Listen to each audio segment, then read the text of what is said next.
एक बार समय काल पृथ्वीलोक जा रहा था। उसने देखा एक बूढ़ा व्यक्ति अपनी पत्नी को कंधे पर बैठाकर भीख मांग रहा था। कुछ समय बाद वहां से एक राजा का रथ गुजरा। उस व्यक्ति ने सोचा कि आज तो राजा साहब इस रास्ते से आ रहे हैं, शायद आज कुछ भोजन की व्यवस्था हो सके, क्योंकि मैंने सुना है कि राजा बहुत दयालु हैं, लेकिन किस्मत बदलने से पहले भाग्य साथ छोड़ देता है। एक सिपाही ने उस भिखारी को उस रास्ते से हटने को कहा, क्योंकि राजा के रथ के साथ रानी भी आ रही थी और रानी को ऐसे लोग बिल्कुल पसंद नहीं थे। भिखारी ने आसमान की ओर देखा और बोला, हे परमपिता परमेश्वर, मैंने ऐसा कौन सा पाप किया है जिसका इतना बुरा फल मुझे भुगतना पड़ रहा है। समय काल ने यह सभी दृश्य देखा और सोचा कि इस बूढ़े आदमी को यदि इसके पाप से मुक्ति मिल सकती है तो वो केवल परमपिता परमेश्वर महिमा सुनने के बाद ही मिल सकती है। समय काल ने एक युवक का अति सुंदर रूप बनाकर उस बूढ़े आदमी के पास पहुंचा। भिखारी ने युवक को देखा और बोला कि साहब, मेरी पत्नी ने एक भी दाना अन्न का आज तक नहीं खाया है। कृपया करके मुझे कुछ धन ना सही कुछ खाने की वस्तु ही दे दीजिए, जिससे मैं अपनी पत्नी की भूख शांत कर सकूं। समय काल ने, जो युवक के रूप में था, उन्होंने कहा कि बाबा, आप कब से ये जीवन जी रहे हो और आपकी पत्नी को क्या हुआ है। बूढ़े आदमी ने कहा कि बेटा, कौन इस तरह का जीवन जीना पसंद करता है। ये तो पता नहीं कि ऊपर वाला मुझसे किस जन्म का बदला ले रहा है। समय काल ने कहा, बाबा, ऊपर वाला यानी परमेश्वर। परमेश्वर तो किसी से किसी जन्म का बदला नहीं लेते। ये तो सब आपके ही कर्मों के फल हैं। यदि आप अपने कर्मों के फल को समाप्त करना चाहते हो तो सच्चे मन से निस्वार्थ भाव से आपको परमेश्वर महिमा सुननी होगी। बूढ़ा आदमी बोला कि क्या बेटा, परमेश्वर की महिमा सुनने से मेरे दुखों का अंत हो सकता है। समय काल ने कहा, यदि आप मेरे कथन पर विश्वास नहीं है तो परमपिता परमेश्वर की महिमा सुनकर देखिए। बूढ़ा आदमी अपनी पत्नी को गोद में उठाकर एक शांत स्थान पर जाकर बैठ गया। समय काल ने परमेश्वर की महिमा सुनाने लगा। समय काल ने बताया, परमेश्वर की महिमा वो ज्ञान है जिससे धीरे धीरे आदमी के पापों का विनाश होने लगता है। समय काल ने परमेश्वर की महिमा हाथ जोड़कर सुनाने लगा कि एक समय सभी देवता समय काल के पास पहुँचे। बाबा ने पूछा कि समय काल कौन है।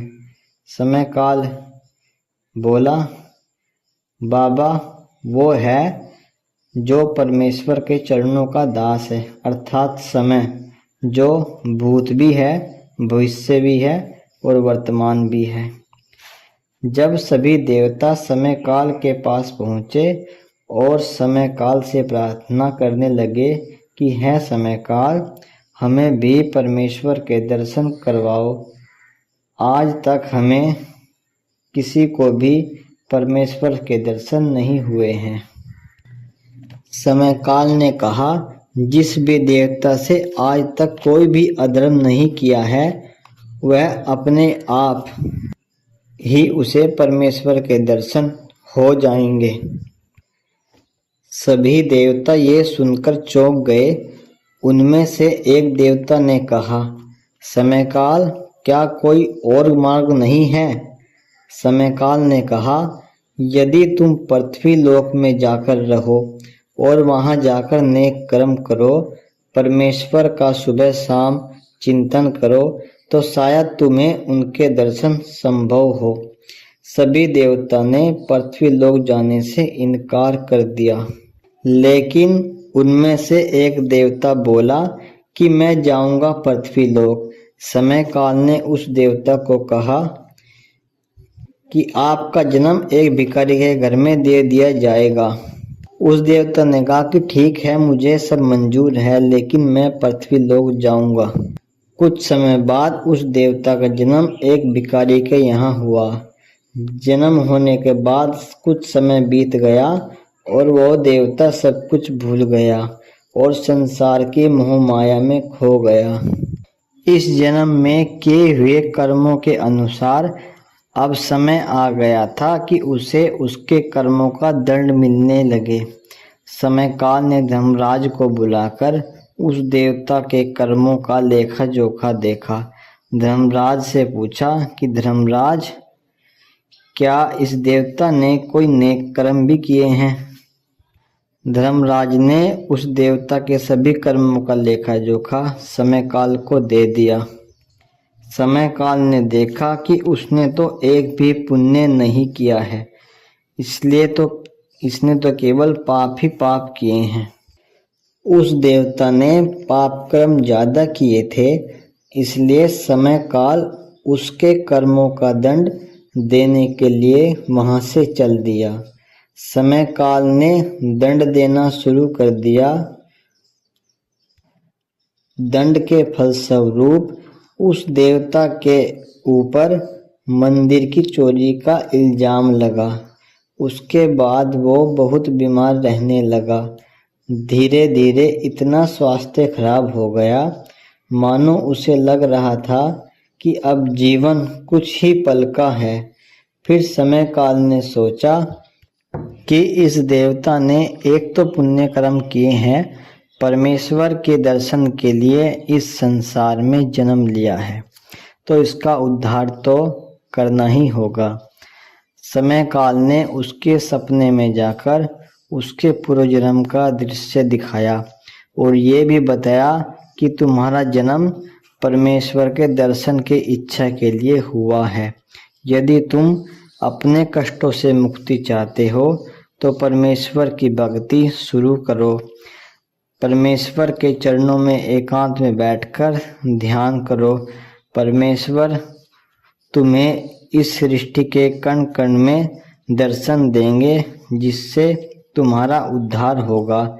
इतना कहकर समयकाल वहां से अंतर्ध्यान हो गए। अब वो देवता रूपी मनुष्य हड़बड़ाहट में उठा और सोचने लगा कि क्या ये स्वप्न सच्चा है या झूठा है? क्या मैं एक देवता था? उसने सोचा, स्वप्न तो सच्चा है या झूठा, लेकिन मेरे अंदर अब भी परमेश्वर को पाने की चाह है। अब वो धीरे धीरे चारपाई पर बैठकर परमपिता परमेश्वर का भजन गाने लगा। जैसे ही उसने भजन गाना शुरू किया, उसका शरीर पहले से बेहतर स्वस्थ रहने लगा। समय बीतता गया तो सुबह शाम भजन गाता, परमेश्वर को याद करता और एकांत में बैठकर उसका नाम जपता। जैसे ही नाम जपता गया, वैसे ही पूर्ण रूप से स्वस्थ होता गया। एक दिन जब नाम जप करने के बाद उठा तो उसने देखा कि संसार के हर कण में परमपिता परमेश्वर मौजूद हैं। उसे ये देखकर इतनी प्रसन्नता हुई कि आंखें स्वयं ही आंसुओं से भर गई। फिर उसने उस देवता को लेने के लिए परमेश्वर के दूत और समयकाल आए।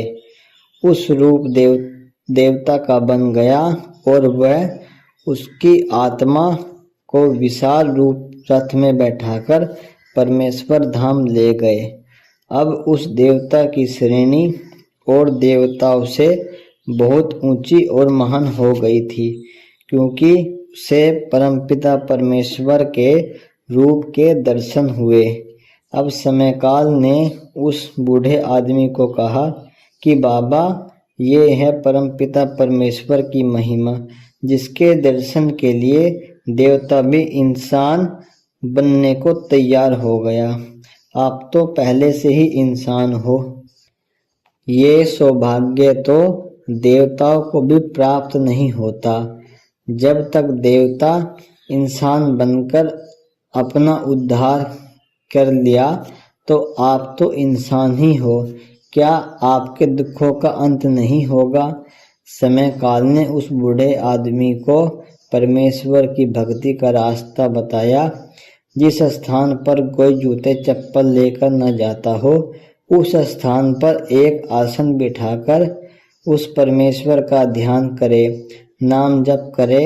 और मेरा विश्वास है कि जिस प्रकार आप श्रद्धा से परमेश्वर की महिमा सुनी है, यदि आप इसी श्रद्धा से परमपिता परमेश्वर का ध्यान करोगे तो आपके दुखों का अंत अवश्य होगा।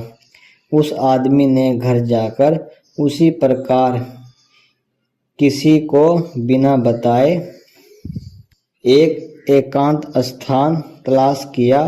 उस स्थान पर जाकर हाथ जोड़कर परमेश्वर का ध्यान करने लगा और एक अपने सामने सफेद रंग का आसन बिछाकर 2 पुष्प तोड़कर लाता और परमेश्वर का ध्यान कर कर उनके चरणों में रखता और फिर वहां उस पुष्प को उठाकर अपनी बीमार पत्नी को खिला देता।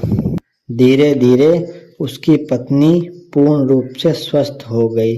फिर वह परमेश्वर के बारे में अपने सभी साथियों को बताने लगे, जिससे और इंसानों का भी उद्धार शुरू हो गया। उन्होंने भी अपने कष्टों से